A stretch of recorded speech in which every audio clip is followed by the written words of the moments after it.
y vestiduras blancas para vestirte, y que no se descubra la vergüenza de tu desnudez, y unge tus ojos con colirio para que veas. Yo reprendo y castigo a todos los que amo. Sé, pues, celoso y arrepiéntete. He aquí, yo estoy a la puerta y llamo. Si alguno oye mi voz y abre la puerta, entraré a él y cenaré con él y él conmigo. Amén. ¿Verdad? Entonces ya vimos una parte de ese texto. Ahora, yo te aconsejo, ¿verdad? Ya vimos esa parte que le dice el Señor, yo te aconsejo. O sea, el Señor está plasmando un consejo y luego le dice que de mí compres oro refinado en fuego. Fíjense qué sabio es el Señor, que le habla a la iglesia de la Odisea precisamente en los términos que ella lo pueda entender, ¿sí? Algo que había en la Odisea era comercio, ¿verdad? Muy buen comercio. Entonces ellos estaban acostumbrados a comprar y vender, ¿verdad? A vender sus cosas. Sabían perfectamente cuál era el término que el Señor Jesús estaba utilizando cuando decía que de mí compres, ¿sí? Entonces el Señor les habla en el mismo idioma de ellos. Se baja su nivel, ¿verdad? Se baja su lenguaje con el amor tan grande que el Señor le está hablando a esta iglesia para que se recapacite, ¿verdad? Y le está hablando en términos de transacción, que de mí compres. O sea, ve, tienes una necesidad y yo tengo lo que tú necesitas. De mí, ven y compra. Pero aquí el Señor no está hablando de comprar transacción, no está hablando de comprar esa transacción con dinero. No está hablando de comprar esa transacción por medios humanos, sino está hablando de otra forma de transacción, ¿sí? Muchos queremos comprar a veces el favor del Señor con dinero, y eso no se puede. Al Señor no lo podemos nosotros comprar con dinero, ¿sí? El Señor no está por dinero. Cuando el Señor dice que de mí compres, y lo vamos a ver, está hablando de otro tipo, ¿sí? Cuando nosotros ofrezcamos algo al Señor, no ofrezcamos porque nos va a regresar algo, sino lo ofrezcamos con un desinterés, por amor a Él, por gratitud. Lógicamente, ¿verdad? Así está, que si nosotros damos, el Señor también nos da y nos bendice, ¿verdad? Pero no debe de haber esa acción en nosotros de yo le voy a dar al Señor, porque si yo le doy esta taza, Él me va a regresar 2 tazas, o 3 tazas, o 5 tazas.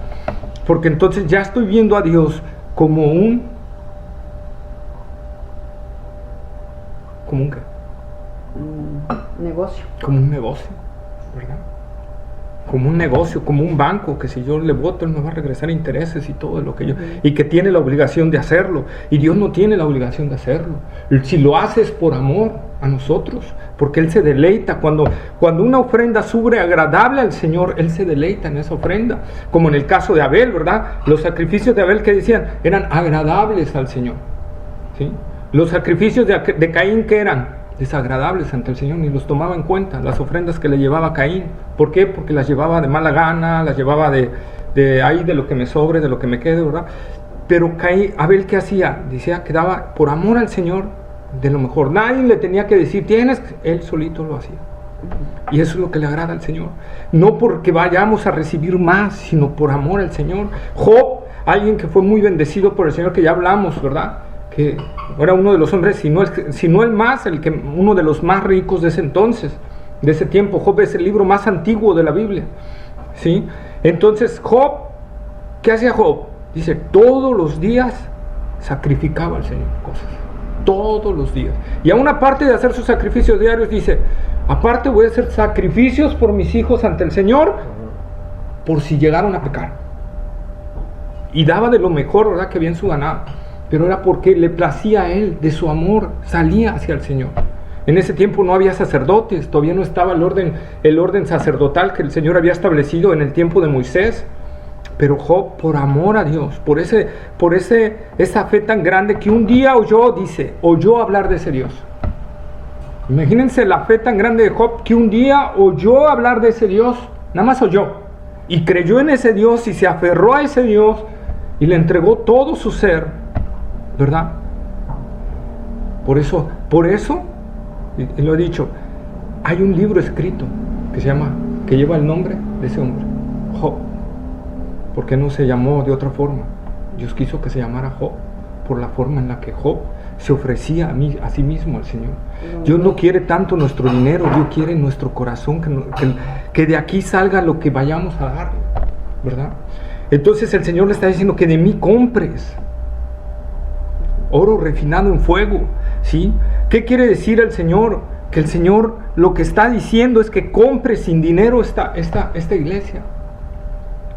Porque dinero tenían, pero no tenían el medio de transacción que el Señor estaba esperando de ellos. ¿Cuál es ese medio de transacción? El arrepentimiento y la fe hacia el Señor. Es la única transacción que el Señor quiere de una iglesia que está así. Falta de avivamiento, ¿verdad? Falta de caricia, falta de amor. Nosotros vamos a ver cómo al Señor le encanta esta parte. Fíjense, el apóstol Pablo, por ejemplo, hablando a la iglesia de Corintio, ¿verdad? Que le está hablando a la iglesia de Corintio. Cuando habla sobre la iglesia de Macedonia, vayamos a 2 de Corintios, capítulo 8.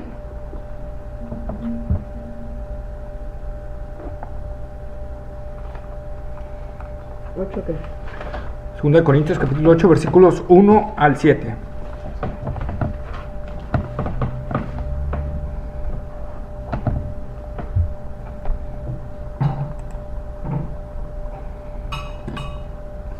Asimismo, hermanos, os hacemos saber la gracia de Dios que se ha dado a las iglesias de Macedonia, que en grande prueba de tribulación, la abundancia de su gozo y su profunda pobreza abundaron en riquezas de su generosidad. Pues doy testimonio de que con agrado han dado conforme a sus fuerzas y aún más allá de sus fuerzas, pidiéndonos con muchos ruegos que les concediésemos el privilegio de participar en este servicio para los santos. Y no como lo esperábamos, sino que a sí mismos se dieron primeramente al Señor y luego a nosotros por la voluntad de Dios. De manera que exhortamos a Tito para que, tal como comenzó antes, así mismo acabe también entre vosotros esta obra de gracia.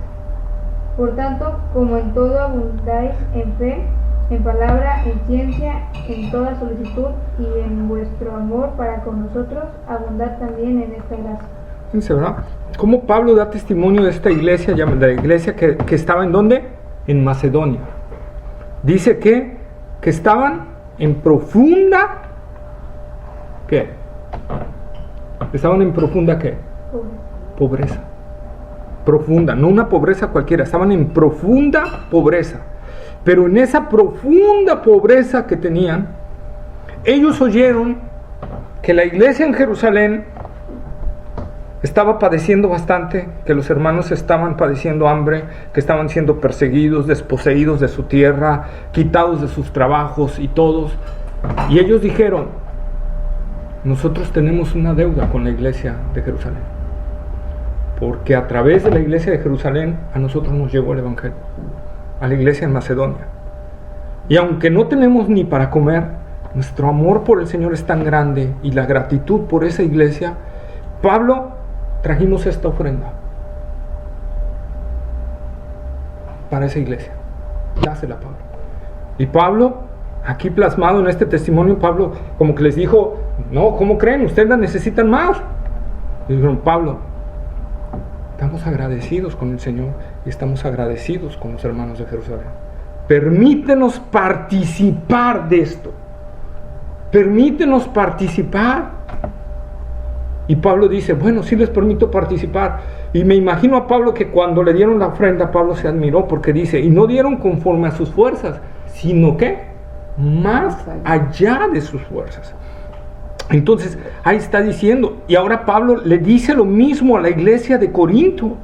Le dice, fíjense el versículo 7, por tanto, como en todo abundáis, ¿en qué abundaba la iglesia de Corinto?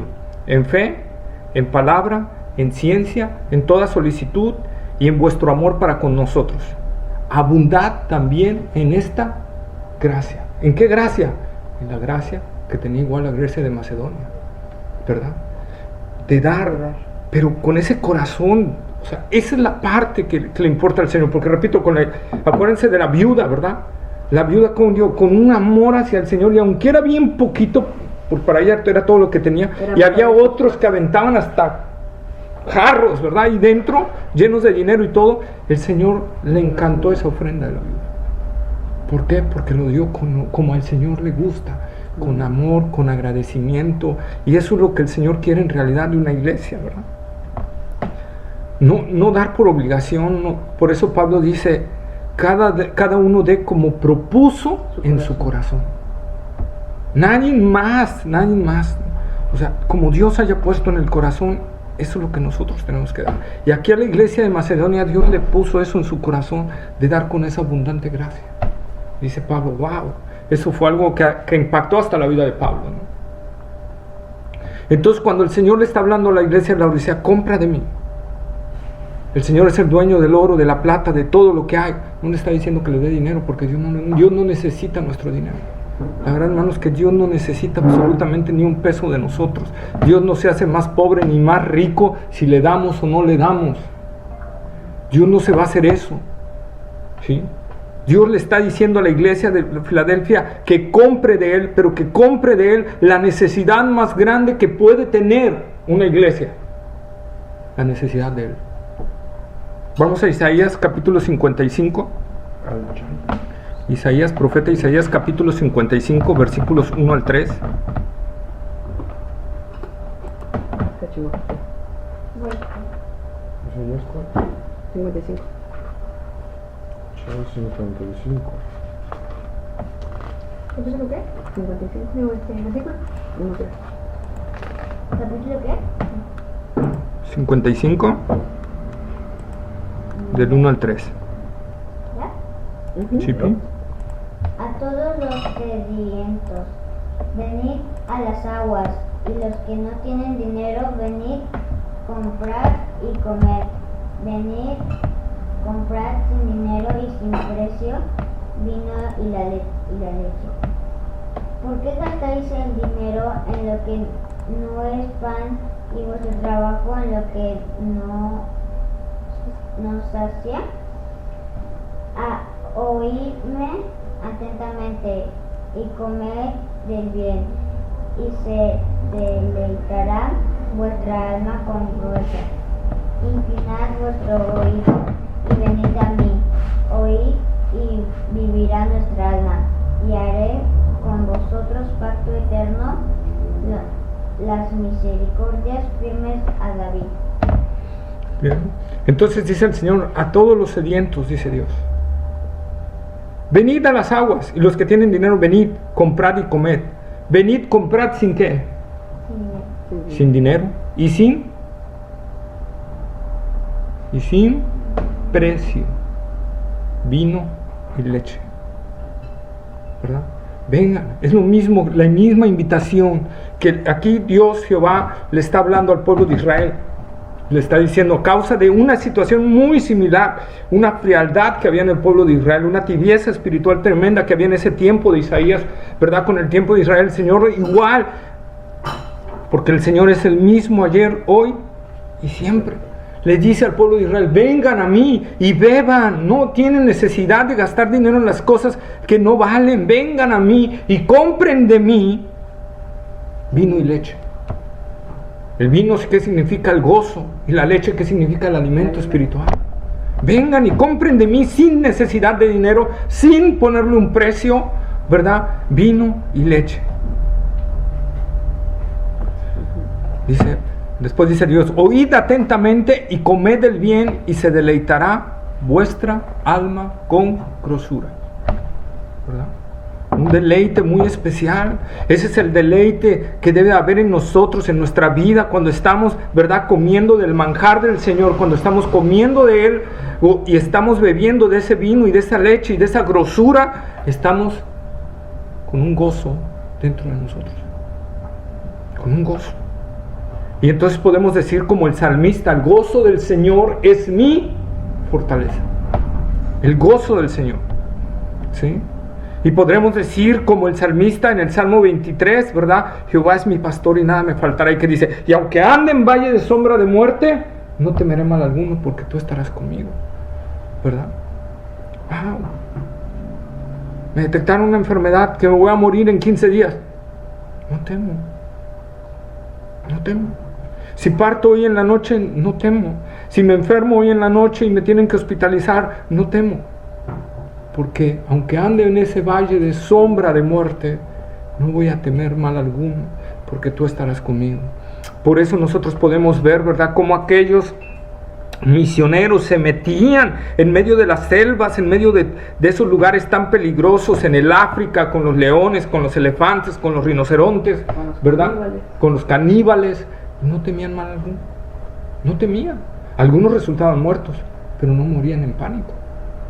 Morían en paz, ¿verdad? A diferencia del que muere sin Cristo, muere con pánico, muere con dudas. Aún los ateos más escépticos, Voltaire murió maldiciendo a Dios en su cama y decían que muy preocupado por él mismo, no sabía qué iba a pasar con su vida después de la muerte, ¿verdad? Darwin, el famoso autor de la evolución, ¿verdad? Ya en su lecho de muerte mandó a llamar a un grupo de alabanza de una iglesia, ¿verdad? Un coro, a que le cantaran unos salmos en su lecho de muerte. Porque el impío no hallará paz en su muerte. No hallará paz. Quien no anda en el Señor, quien no se deleita en el Señor, no hallará paz. Y por eso le dice el Señor, compra de mí. ¿Y cómo podemos comprar? A través única y exclusivamente, ¿qué pide el Señor de nosotros? Que nos arrepintamos. La única transacción que yo le puedo generar al Señor, y no es que venga directamente de aquí, pero hablando humanamente, es arrepentimiento, fe, obediencia y humildad. Ven, compra de mí. Lo único que tienes que hacer es ver tu situación real y arrepentirte y venir a mí. Eso es lo único que tienes que hacer, iglesia de la Odisea. Juan capítulo 15, versículos 5 al 8. San Juan, ¿no? Sí. 15, ¿qué? 5 al 8.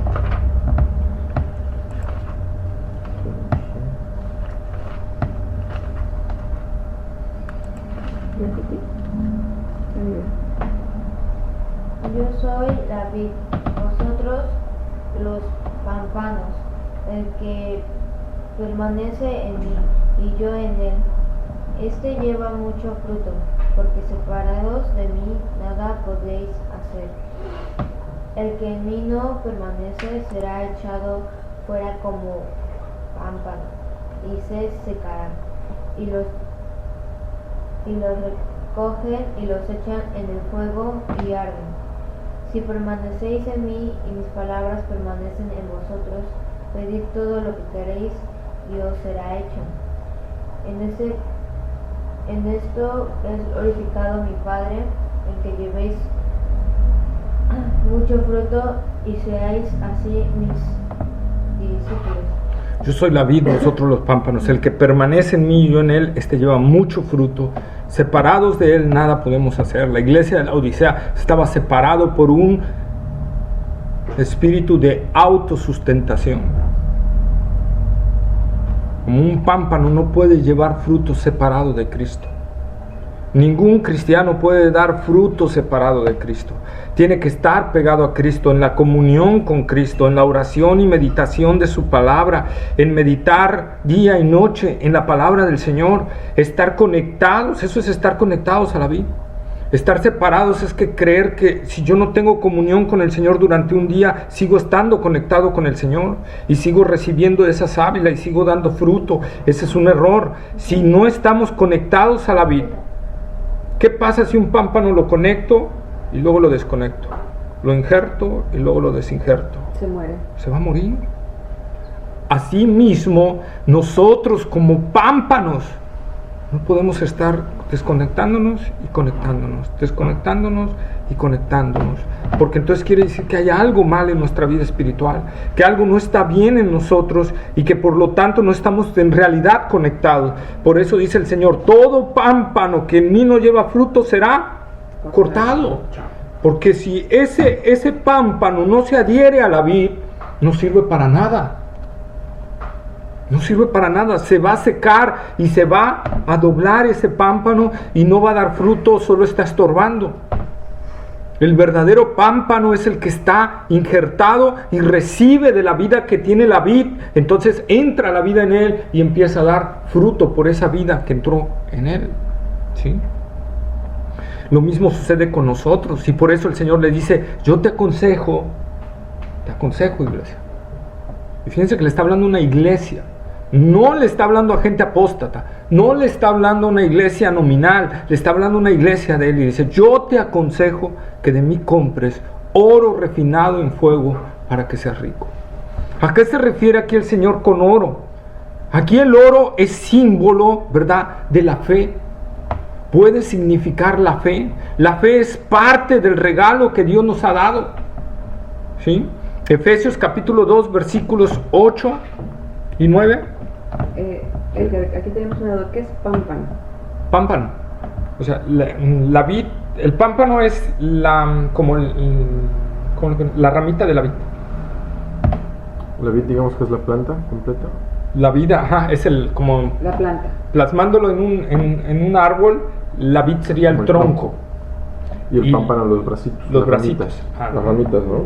Así es. Y es por medio de las cuales nos da, es donde se da la vid. Sí, el fruto. Sí. Ajá. Efesios capítulo 2, versículos 8 y 9. Efesios 2. 8 y 9. ¿Ya están? Dice: porque por gracia sois salvos por medio de la fe, y esto no de vosotros, pues es don de Dios, no por obras, para que nadie se gloríe. No por obras para que nadie se gloríe, porque por gracia sois salvos por medio de la fe, y esto no de vosotros. Ni la fe ni la gracia es algo de nosotros, es un don de Dios. Por eso el Señor le dice: te aconsejo que de mí compres oro refinado en fuego, ¿verdad? En Gálatas 5, 22 al 25 vemos los frutos del Espíritu Santo, y dentro de ellos está la fe. ¿Sí? Es una obra del Espíritu Santo en nosotros, la fe. ¿Sí? Ahora, esta fe, la fe verdadera, la fe auténtica, el que en verdad vive una fe, es purificada por Dios mismo a través de pruebas, aflicciones, luchas, tribulaciones, persecuciones. Vamos a 1 de Pedro capítulo 1, versículos 6 al 9.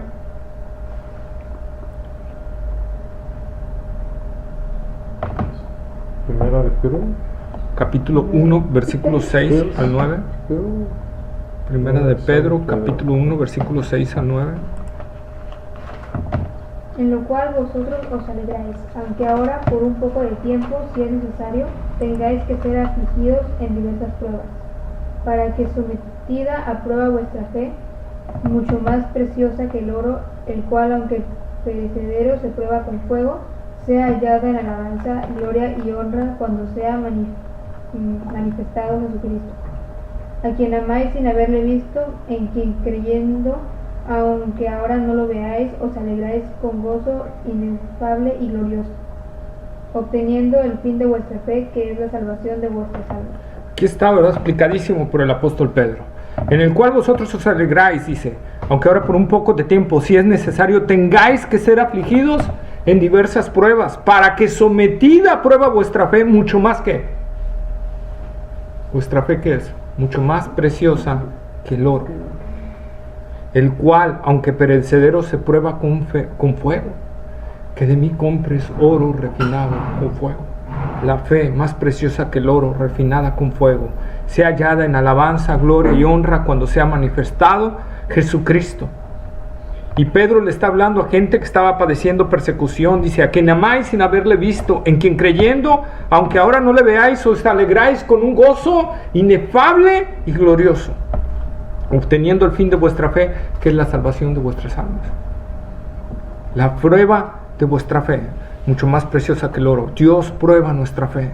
El Señor le dice: adquiere de mí esa fe, pídemelo y yo te lo voy a dar. Pídemelo, ¿verdad? Mucho más preciosa que el oro, que de mí compres oro refinado en fuego, ¿verdad? Vamos al versículo 18 ahí mismo de 1 de Pedro 1, 18.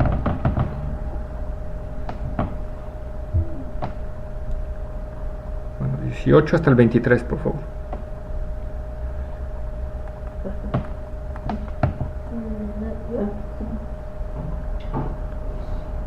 Sabiendo que estéis escapados de vuestra vana manera de vivir, la cual recibisteis de vuestros padres, no con cosas corruptibles como oro o plata, sino con la sangre preciosa de Cristo, como de un cordero sin mancha y sin contaminación, ya destinado desde antes de la fundación del mundo, pero manifestado en los postreros tiempos por amor de vosotros. Hasta el 23. Y mediante el cual creéis en Dios, quien le resucitó de los muertos y le ha dado gloria, para que vuestra fe y esperanza sean Dios, habiendo purificado vuestras almas por la obediencia de a la verdad, mediante el Espíritu, para el amor fraternal no fingido.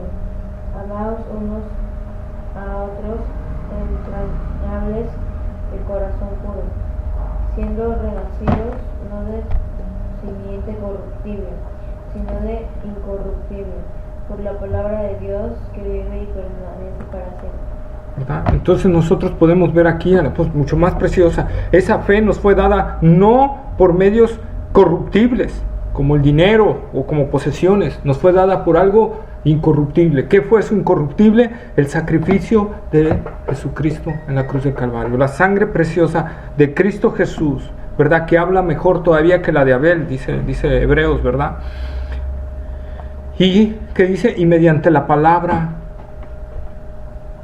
mediante esa palabra, esta palabra que hoy tienes ahí, esa palabra es la que nos puede acrecentar nuestra fe, puede purificar nuestra fe. Si nosotros la tomamos como lo que es, como la palabra de Dios, nosotros podemos crecer en esa fe y nuestra fe puede ser purificada también a través de la palabra de Dios. Entonces Dios utiliza las pruebas, las aflicciones, las luchas para purificar nuestra fe y utiliza también su palabra para purificar nuestra fe. Por eso es necesario estar oyendo. Por eso cuando el Salmo 1, ¿verdad? Versículo, creo que es el 2, ¿verdad? Cuando dice, bienaventurado el varón, ¿verdad? Que medita en la ley de Jehová de día y de noche. ¿Sí? Todo le saldrá bien. Nosotros de repente cuando sonamos eso, inmediatamente a veces nuestros ojos se van hacia cuestiones materiales. Pero aquí va algo más, todavía más precioso, va a cuestiones espirituales, ¿verdad? Va a cuestiones espirituales. Y nuestra vida debe de ir en un ascenso, en un crecimiento. Nosotros debemos entonces de empezar a ver, y ahorita se me vino algo más, ¿qué hacemos cuando necesito un vestido? Las mujeres, aclaro. Aclaro. Las mujeres, porque los hombres, bueno, pues necesitamos una camisa, un pantalón. Pues vamos Sí, al, no usas vestido, al almacén donde los venden, a la boutique, A la boutique. Y empiezo ¿qué?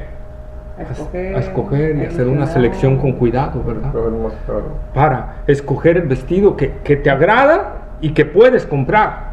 A lo mejor te agrada uno de 50,000 pesos, pero dices, pues, no te llevo, ¿verdad?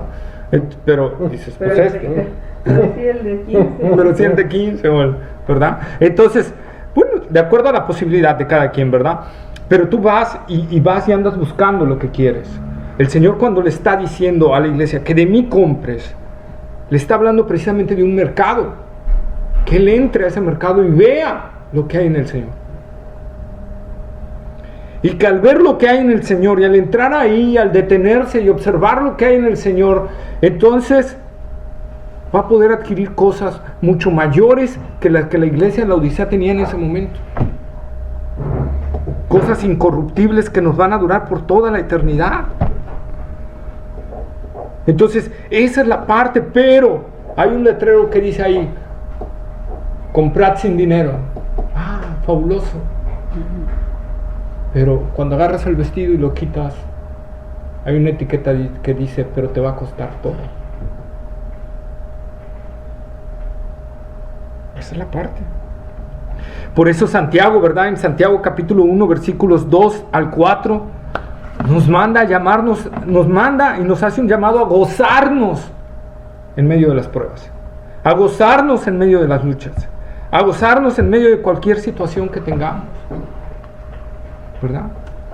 Santiago capítulo 1, versículos 2 al 4.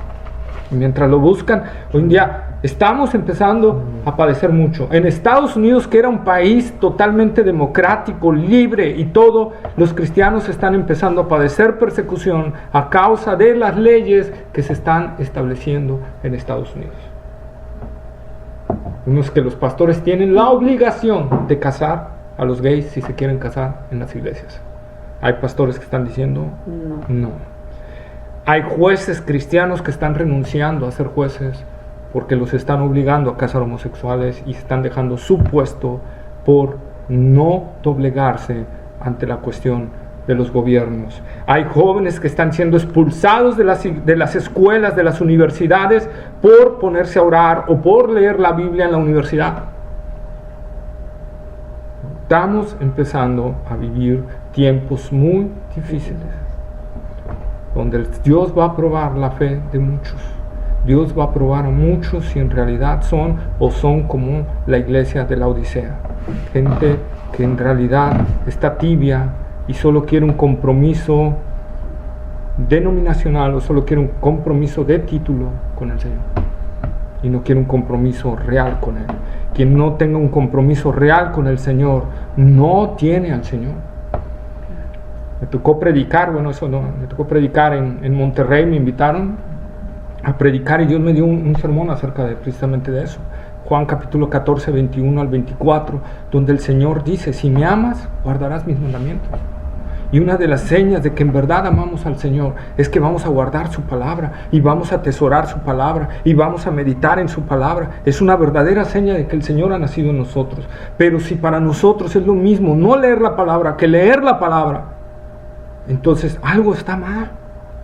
Entonces empieza a haber una tibieza, y si viene el Señor en este momento, no nos vamos con Él, porque no nos salva el hecho de decir soy de Cristo. Como le decía a los hermanos, lo importante no es que tú conozcas a Cristo, sino que Cristo te conozca a ti. Porque si Cristo no te conoce a ti, por más que tú digas conocer a Cristo, cuando llegues ante Él te va a decir: no te conozco, apártate de mí. No te conozco. Quien no está dispuesto a padecer por causa del Señor, por eso el Señor dice: quien quiera venir en pos de mí, niéguese a sí mismo, tome su cruz y sígame, porque seguirme no es fácil. Tienes que estar dispuesto a perder tu vida por causa de mí y del Evangelio. Si no estás dispuesto a eso, mejor regresa al mundo y no me sigas. Ese era el mensaje de Jesús a las multitudes. Jesús no predicaba un estándar bajo. Jesús no solo decía: arrepiéntete y sígueme, y ahí mueren. Jesús decía: ¿quieres seguirme? Yo tengo que ser todo para ti. Si yo no soy todo para ti, regrésate. No funciona. Señor, quiero seguirte, pero permíteme primero que se mueran mis padres y después te sigo. No. Señor, quiero seguirte, pero déjame primero tomar la herencia y luego te sigo. ¿Sí es el Señor? No. Señor, quiero seguirte, pero dame un poco de chance. Déjame meditar algunas cosas. No, el que está dispuesto a seguirme, el que pone sus manos en el arado, no puede voltear hacia atrás. Si voltea hacia atrás, no es digno de mí. Esas son las palabras del Señor Jesucristo. Por eso las multitudes que le seguían se fueron alejando. Por eso dice la palabra de Dios que el reino de Dios, dice, ¿qué le dijo Jesús a los discípulos? Gozaos, manada pequeña, porque al Padre le ha placido daros el reino. Muchos, dice el Señor Jesús, procuran entrar por la puerta estrecha, pero pocos son los que en realidad van a entrar. Porque pocos en realidad son los que están dispuestos a pagar ese precio que el Señor está pidiendo. Y el Señor está diciendo: o lo das todo o no vas a entrar por mí. Eso es lo que el Señor pide. El Señor pide todo, no pide mucho. Y si no damos todo, nos estamos engañando. El Señor está diciendo, ¿cómo le dice? Dame, hijo mío, hoy tu corazón. ¿Verdad? En el Antiguo Testamento al pueblo de Israel, dame, hijo mío, hoy tu corazón. El Señor está pidiendo todo nuestro corazón. Por eso el Señor dice, si amas más algo que a mí, no eres digno de mí. Si mi amor por mí, no, comparado con lo siguiente que amas, no es como si lo aborrecieras, entonces no eres digno de mí. Seguirme cuesta todo. Si no estás dispuesto a eso, regrésate, que de todas maneras vas a ir al infierno. Seguirme tiene un costo, y el costo es tu vida. ¿La quieres? Adelante. ¿No la quieres? Ahí está. Yo no vengo a ofertarme. Dios no es un Dios que viene a ofertarse y a decir, me pongo de oferta, síganme, hay oferta para seguirme. No, el Señor dice, quien me quiera seguir, aquí están los requisitos. ¿Me quieres? Aquí están los requisitos. Y como le dije a los hermanos ya, Jesús, y creo que lo dije aquí también, Jesús no pide algo que Él mismo no hubiera hecho. Jesús, por amor al Padre, el mensaje de Navidad, que nosotros vemos ese niñito, ¿verdad?, naciendo en un pesebre para venir a salvarnos, tiene un mensaje más grande. Es Dios Hijo renunciando a sus privilegios por amor a su Padre, vino a encarnarse a este mundo para obedecer a su Padre y poder salvar a los que su Padre ama tanto. Ese es el verdadero mensaje más profundo, más allá de lo que podemos saber. Porque de tal manera amó Dios al mundo que dio a su Hijo. Y el Hijo se dio por amor al Padre. Ese es el mensaje más grande. El amor intratrinitario, el amor que hay entre las tres personas de la Trinidad. Que una dice, me quito de mis privilegios por agradarte a ti y voy allá abajo y me voy a hacer criatura y me voy a dejar maltratar y me voy a dejar matar para agradarte a ti, Padre. Y por eso Jesús dice, ¿quieres seguirme? Este es el camino. Yo lo seguí. Este es el camino. ¿Quieres una religión fácil? Allá está aquella. Y en ese camino van todas las religiones del mundo. Pero ese camino te lleva al infierno. Y de ahí nunca vas a salir. El único camino que te lleva a la vida eterna es este. Y estas son las condiciones que establezco como rey de este reino. Entonces es lo que nosotros tenemos que ver, hermanos. Por eso el Señor Santiago dice, gozaos, tened por sumo gozo cuando os halléis en diversas pruebas, sabiendo que la prueba de vuestra fe produce paciencia. ¿Verdad? Gózate que el Señor te esté probando, porque está creando en ti un carácter cristocéntrico. Está obrando en ti para que tú crezcas y madures espiritualmente, porque a Dios le preocupa más tu estancia en la eternidad que tu estancia en la tierra.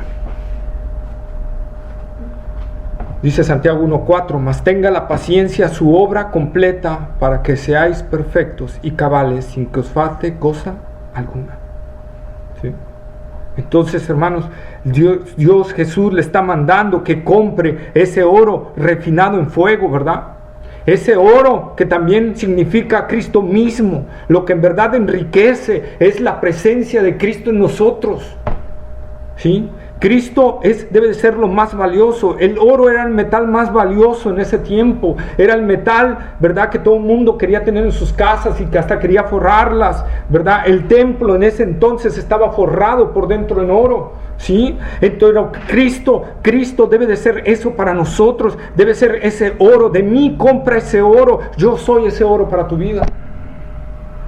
Porque con este oro adquieres el valor para entrar en la eternidad. ¿Sí? Santiago capítulo 2 versículo 5.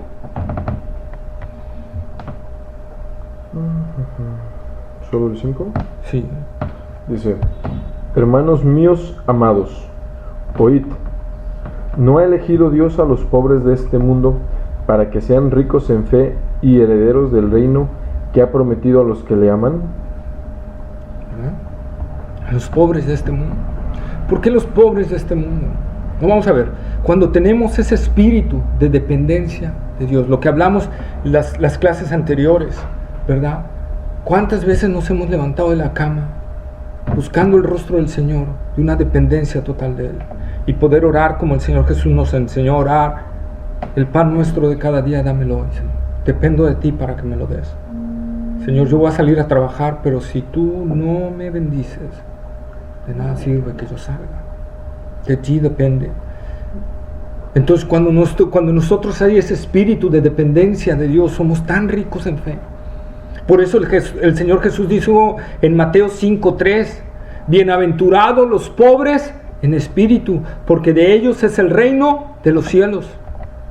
Cuando alguien es pobre en espíritu, ¿qué quiere decir? Que sabe su fragilidad, que sabe su dependencia de Dios, que sabe que él no puede hacer nada y que depende totalmente de Dios, que Dios es el que le da la vida, la salud, la fuerza, los medios, las ventas, lo que tenga que hacer a través de Dios, y solo a través de Dios él lo puede hacer.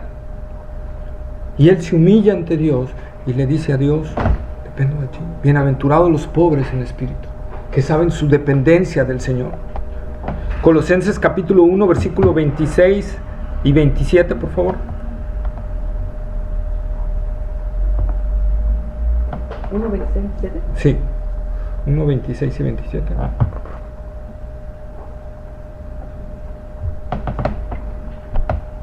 diciendo qué?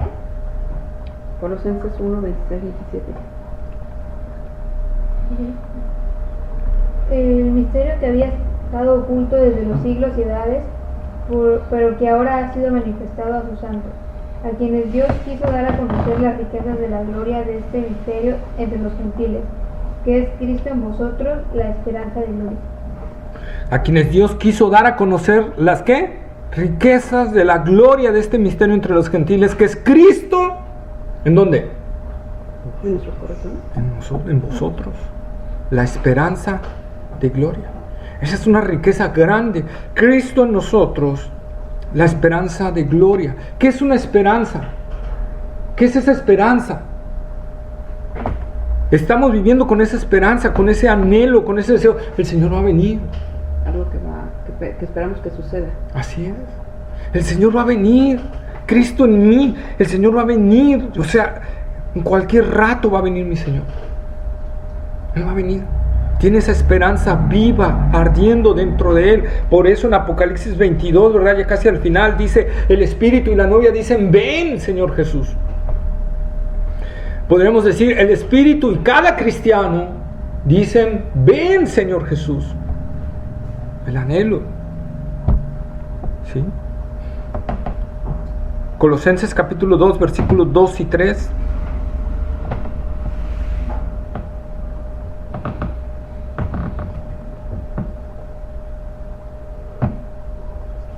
Colosenses 2.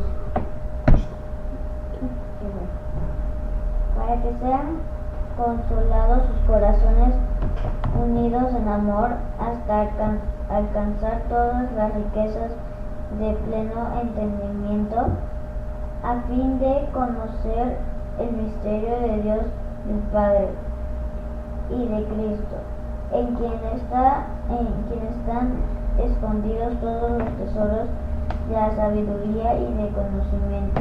¿Verdad? Para que sean consolados sus corazones unidos hasta alcanzar ¿qué? ¿Hasta alcanzar qué? Todas las riquezas de pleno entendimiento, a fin de conocer el misterio de Dios el Padre y de Cristo, en quien están escondidos todos los tesoros de la sabiduría y del conocimiento. Fíjense que la Biblia se refiere más a alcanzar las riquezas de entendimiento, de sabiduría, de conocimiento, de gloria, de esperanza, de fe, cosas espirituales, cosas de allá arriba. Es lo que nosotros debemos de anhelar. Pablo dice, yo oro todos los días por ustedes en Efesios. Dice, para que sean alumbrados los ojos de vuestro entendimiento, a fin de que conozcáis la esperanza a la cual fuisteis llamados, y de conocer que fuisteis las herencias y coherederos juntamente con Cristo, que conozcan todo esto, que entiendan todo esto. Era la oración de Pablo, una de las oraciones, de las dos oraciones que hay en Efesios para la iglesia de Éfeso. Que conozcan las riquezas tan grandes que hay en Cristo, que es algo que supera cualquier cosa que podamos tener aquí en la tierra. Tener a Cristo lo supera todo. De que en Él estamos completos, dice Pablo en Colosenses, ¿verdad? Nosotros debemos de hallar esa delicia en Cristo, debemos de hallarla, es primordial, porque si nosotros actuamos como actuó la mujer de Lot cuando fue sacada del juicio de Dios, ¿verdad? Un ángel los sacó, ellos vieron la mano de Dios sacándolos, y todavía la mujer de Lot volteó a ver la ciudad, cuando Dios le había dicho no voltees. Y algunos opinan que volteó a lo mejor porque al final de cuentas había algo de amor hacia esa ciudad, y volteó, y en ese momento se convirtió en una estatua de sal, dice la palabra del Señor, porque Dios les había prohibido voltear hacia esa ciudad cuando estuviera el juicio. Y lo mismo nos manda el Señor, cuando lo que les dije hace rato, el que ponga su mano en el arado y voltea para atrás, no es digno de mí, no es digno. Nosotros tenemos que ser como Lot y como las hijas de Lot, que en cuanto salieron y la sacó el ángel, siguieron sin voltear hacia atrás. Dice ese himno antiguo, ¿verdad? La cruz delante, el mundo atrás. No vuelvo atrás. ¿Sí? Esa debe ser nuestra meta, nuestra afición, estar en quien estamos. ¿Estamos siguiendo realmente a Cristo? ¿Estamos realmente negándonos a nosotros mismos? ¿Estamos realmente cargando la cruz de Cristo para poder adquirir las riquezas del Señor? Las riquezas de pleno entendimiento, las riquezas espirituales, las riquezas de pleno conocimiento en el Señor, de vivir, de disfrutar lo que el Señor dice. Cuando el Señor dice, si me amáis, guardad mis mandamientos, ¿verdad? Y luego dice, el que tiene y guarda mis mandamientos, ¿verdad? Este es el que me ama. Dice, y mi Padre le amará, y yo le amaré, y haremos morada con él. No está hablando de una eternidad allá, está hablando de un presente acá. Entonces está hablando que el que en verdad ama al Señor y está cumpliendo sus palabras y está viviendo la palabra del Señor, entonces Dios promete algo, una comunión viva con Él. Cristianismo no es una religión muerta, cristianismo no es pertenezco a una denominación ahora o pertenezco a una iglesia, no, cristianismo es tengo a Cristo viviendo en mí una realidad. Por eso decía Pablo, como leímos en Colosenses hace rato, Cristo en nosotros, la esperanza de gloria. O sea, es algo vivo, es algo que está aquí adentro donde, sientes una alegría, un gozo, porque Él está viviendo en ti y lo estás sintiendo y lo estás experimentando. Y vas a poder decir como el ciego, ¿verdad? Cuando le preguntaron los religiosos, ¿quién te sanó? Y Dios decía, Cristo, uno que se llama Jesús, no lo conozco, no sé quién es, no, pero no sabes de dónde vienen y quiénes son sus padres. Y él dijo, no lo sé, lo único que sé es que yo era ciego y ahora veo. Ciego de nacimiento y ahora veo, ¿verdad? Y cuando alguien te viene y te dice hoy en día como cristiano, es que no es cierto, tu Cristo es falso, tu Cristo no es real, mira, son inventos de hombre, mira, yo no sé lo que tú digas con tu ateísmo y tus filosofías y tus huecas sutilezas, yo lo único que te puedo decir es que Cristo vive en mí y esa es una realidad. Eso es cristianismo. Eso es cristianismo.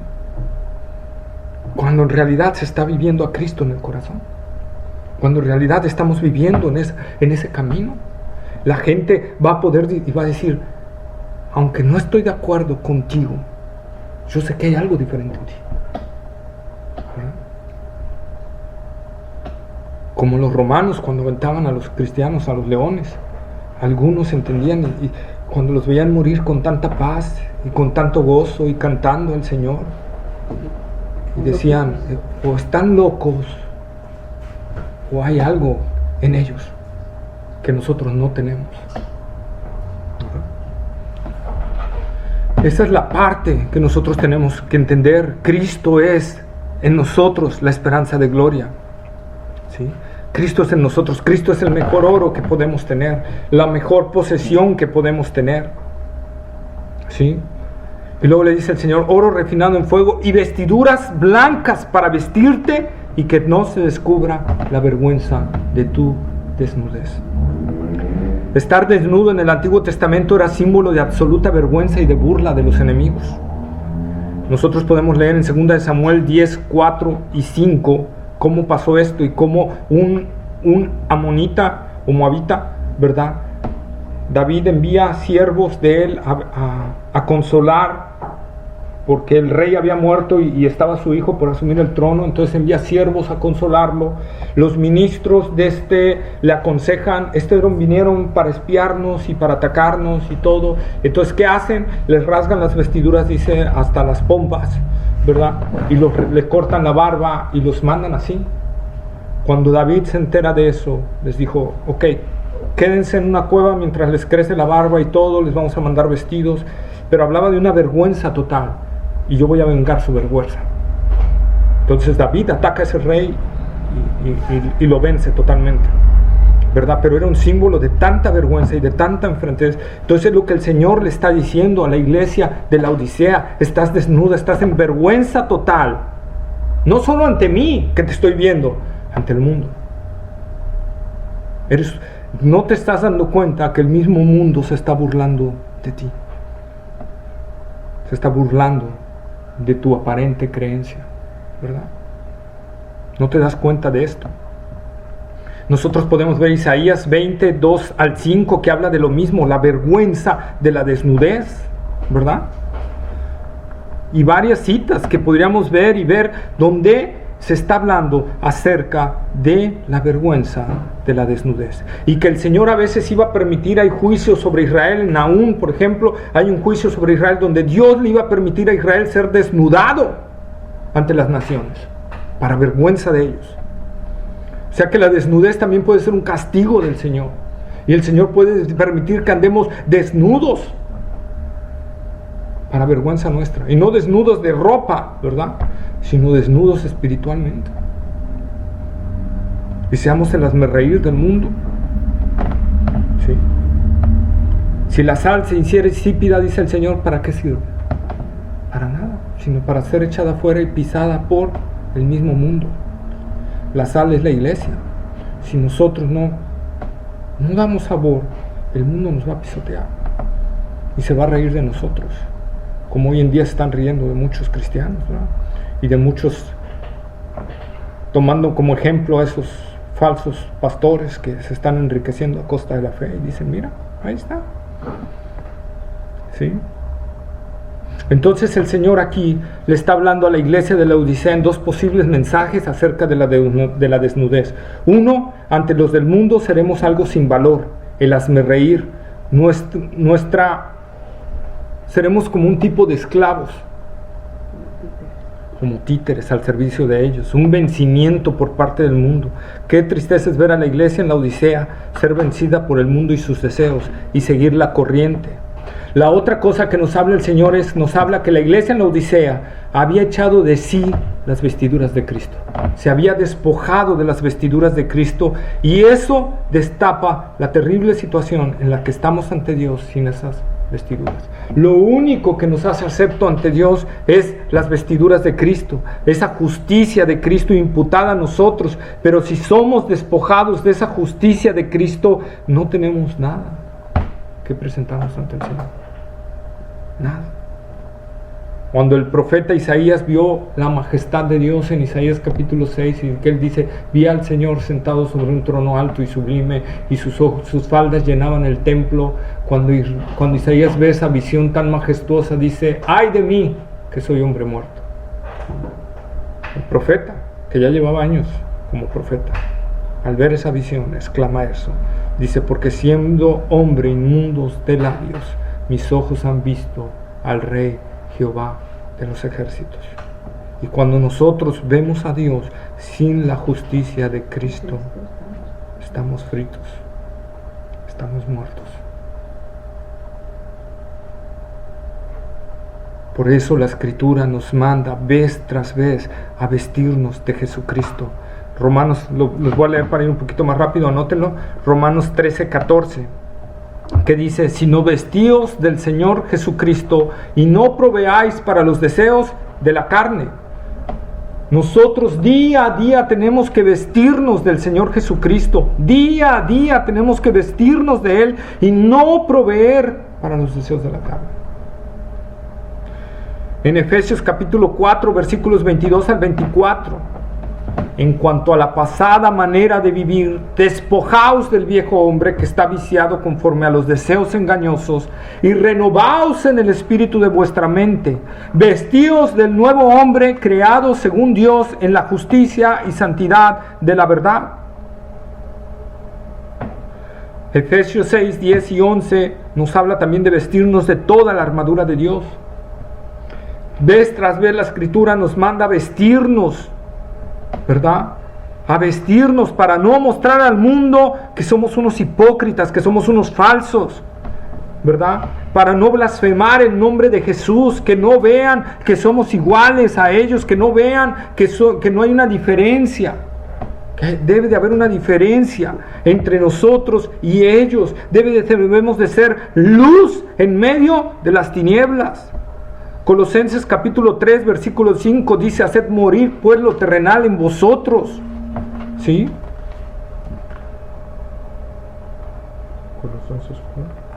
Colosenses 3, 5, anótenlo ahí, 3, 5 al 15. 5 al 15.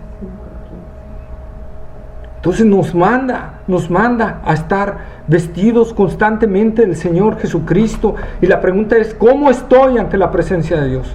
¿Estoy desnudo o vestido del Señor Jesucristo? ¿Cómo me presento ante Dios el Padre? ¿Bajo mi propia justicia o bajo la justicia de Cristo? Jesús le manda, no solo le está diciendo ve tu desnudez, le manda a vestirse, a comprar vestiduras blancas. Y al contrario de ser desnudado, el vestirse en la Escritura indica honra. Como cuando Faraón, ¿verdad? En Génesis 41, 42, cuando Faraón honra a José y le pone un anillo en su dedo y lo manda a vestir de ropas finísimas. Lo manda a vestir de ropas finísimas. Cuando el rey persa, ¿verdad? El rey Darío manda a Amán a vestir a Mardoqueo con las vestiduras reales y a pasearlo por el pueblo diciendo: así hará el rey a todo el que haga lo que hizo este hombre, ¿verdad? Así hará. Es como un tipo de lo que Dios nos está anunciando a través de su palabra. Todo aquel que siga a mi Hijo será vestido de su justicia y yo lo voy a honrar, ¿verdad? Nosotros podemos, por ejemplo, ver también en Zacarías 3, 1 al 5, ¿verdad? Donde el mismo Dios manda al sacerdote Josué y se presenta el sacerdote Josué ante él y se presenta Satanás también para acusarle. Y el sacerdote Josué viene vestido con harapos ante la presencia del Señor. Y Dios ordena: quiten esos harapos y vístanlo, ¿verdad? Manda a sus ángeles a vestir al sacerdote Josué, a quitarle esas vestiduras viles y a ponerle vestiduras reales del Señor. Entonces, cuando el Señor nos está mandando a vestirnos, es porque Él nos quiere dar un vestido para honra, ¿verdad? Para gloria suya. ¿Sí? No nos está hablando de otra cosa. El Señor nos está hablando ahora que compremos oro, o sea, que en realidad vivamos esa fe real, que compremos en realidad, o sea, esa fe para admirar a Cristo como el oro supremo para nosotros, como el mayor valor para nuestra vida, a vestirnos de Jesucristo, a vestirnos de Él, a arroparnos en Él.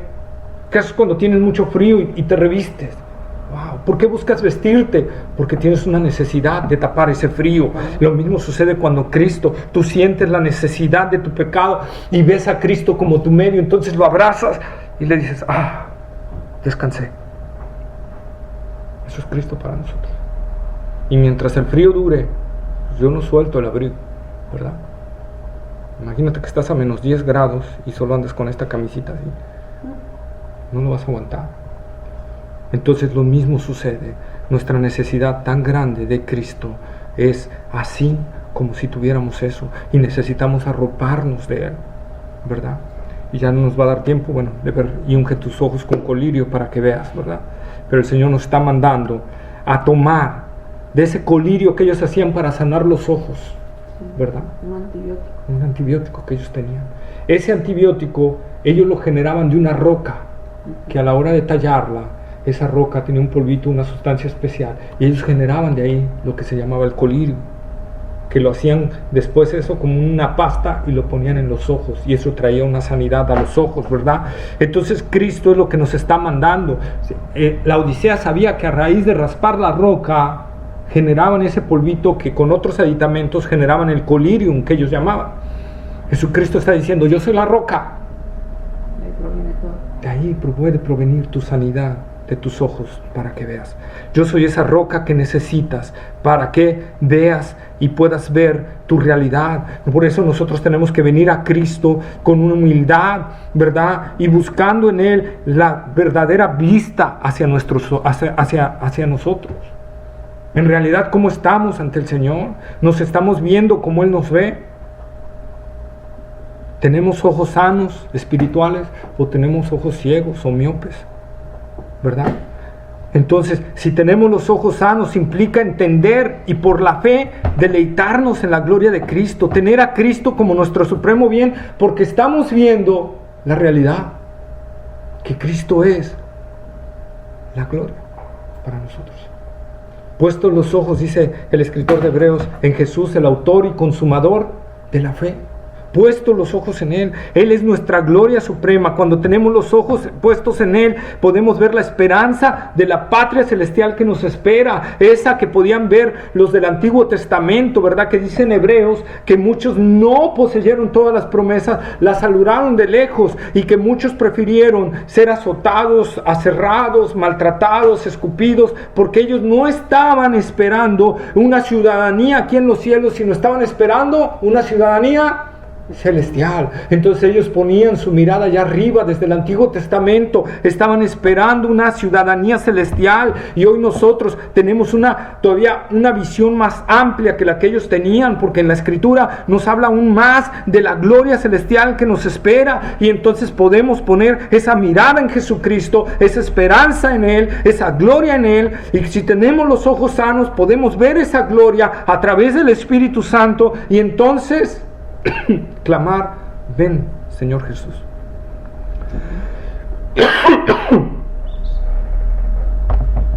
Entonces nosotros tenemos que en realidad clamar al Señor y buscar al Señor de todo corazón. Necesitamos comprar de Él ese oro, comprar de Él esas vestiduras y comprar de Él ese colirio para nuestros ojos. Necesitamos realmente buscar al Señor. En Juan, es lo último que voy a leer, Juan capítulo 9, versículo 40 al 41, dice: entonces algunos de los fariseos que estaban con él, al oír esto, le dijeron: ¿acaso nosotros somos también ciegos? Jesús les respondió: si fueras ciegos, no tendríais pecado, mas ahora porque decís vemos, vuestro pecado permanece.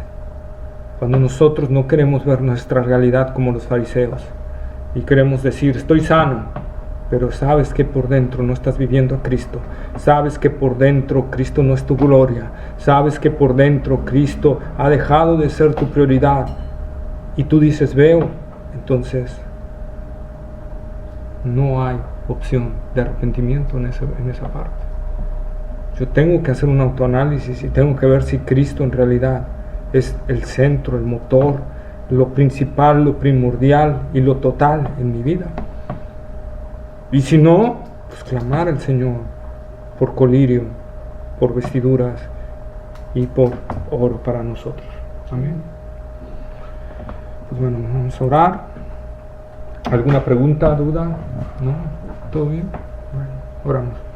Bendito Dios y Padre nuestro, Señor, gracias te damos, Señor, por permitirnos, Señor, recibir tu palabra, Señor. Gracias, Padre, porque, Señor, has hablado a nuestros corazones, Señor.